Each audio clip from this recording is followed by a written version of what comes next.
দলকে শক্তিশালী করতে বৈঠকে শিক্ষকরা। প্রচণ্ড বৃষ্টিকে উপেক্ষা করে শনিবার পূর্ব মেদিনীপুর জেলার কাঁথি সাংগঠনিক জেলা তৃণমূলের শিক্ষক সংগঠনের আলোচনা সভা অনুষ্ঠিত হল। জেলায় তৃণমূলের শিক্ষক সংগঠনকে আরও মজবুত করতেই এই আলোচনা সভা বলে জানিয়েছে রাজ্যের শাসক দল তথা তৃণমূল। আমাদের কাঁথি সাংগঠনিক জেলা তৃণমূল কংগ্রেসের নির্দেশে পশ্চিমবঙ্গ তৃণমূল প্রাথমিক শিক্ষক সমিতি এবং পশ্চিমবঙ্গ তৃণমূল মাধ্যমিক শিক্ষক সমিতি সকল সদস্য এবং নেতৃত্বদের নিয়ে আজকে একটি জরুরি এবং বিশেষ সভা ডাকা হয়েছে।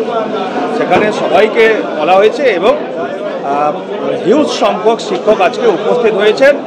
এই যে প্রাকৃতিক বিপর্যয়কে উপেক্ষা করে, প্রাকৃতিক প্রতিকূলতাকে উপেক্ষা করে এখানে সহস্রাধিক শিক্ষক এবং শিক্ষক নেতৃত্বগণ উপস্থিত ছিলেন এবং এখানে দীর্ঘ সময় সাংগঠনিক যেমন আলোচনা হয়েছে এবং আমাদের রাজ্যে যে একটি ঘটনা ঘটেছে তিলোত্তমার মৃত্যু এবং পাশবিক যে অত্যাচার, যার বিরুদ্ধে সারা ভারতবর্ষের মধ্যে একমাত্র মুখ্যমন্ত্রী যিনি পথে দাঁড়িয়ে তার নিন্দা করেছেন এবং দোষীদের ফাঁসি চেয়েছেন।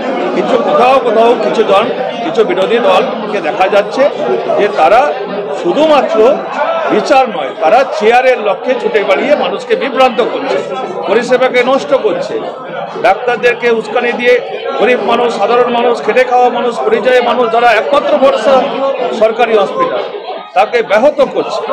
আর সেখানে আজকে আমরা শিক্ষক সমাজ আজকে সাংগঠনিক আলোচনার সাথে সাথে আমরা এই বিষয়েও আমরা জনমত তৈরি করে সঠিকভাবে যাতে বিচারটা হয় এবং দোষীদের ফাঁসি হয় এবং ঘোলা জলে মাছ ধরা বন্ধ হয়, তার বিরুদ্ধে আমরা যেখানে যা প্রতিবাদ জানাবো সেটা জানাবো।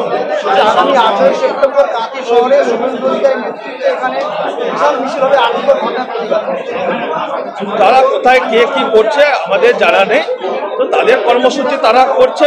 তবে তারা বিজেপি, শুভেন্দু অধিকারী তারা ঘোলা জলে মাছ ধরতে চাইছে।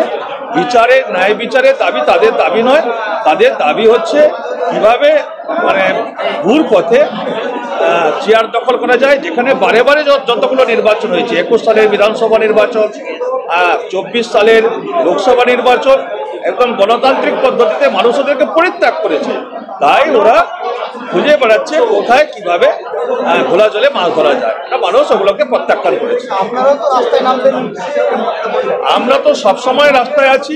আমাদের নেত্রী একদম রাস্তায় নেমে নিন্দা করেছেন এবং তিনি এটাকে দোষীদেরকে ফাঁসি চেয়েছেন এবং আমাদের নেতা অভিষেক বন্দ্যোপাধ্যায় একদম পরিষ্কার বলেছেন যে দোষীকে রাস্তায় দাঁড় করিয়ে শুট করে দিতে হবে।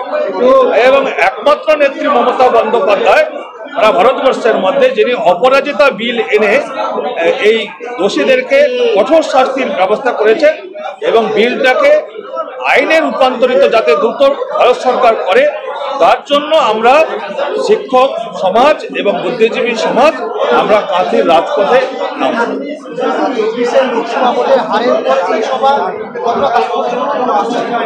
24 লোকসভা ভোটের পরে কিসের হার? আমরা কাঁথিতে কিছুটা পিছিয়ে গেলেও কিন্তু আপনারা দেখেছেন সারা পশ্চিমবঙ্গে মানুষ বিজেপিকে পরিত্যাগ করেছে, তাদেরকে প্রত্যাখ্যান করেছে।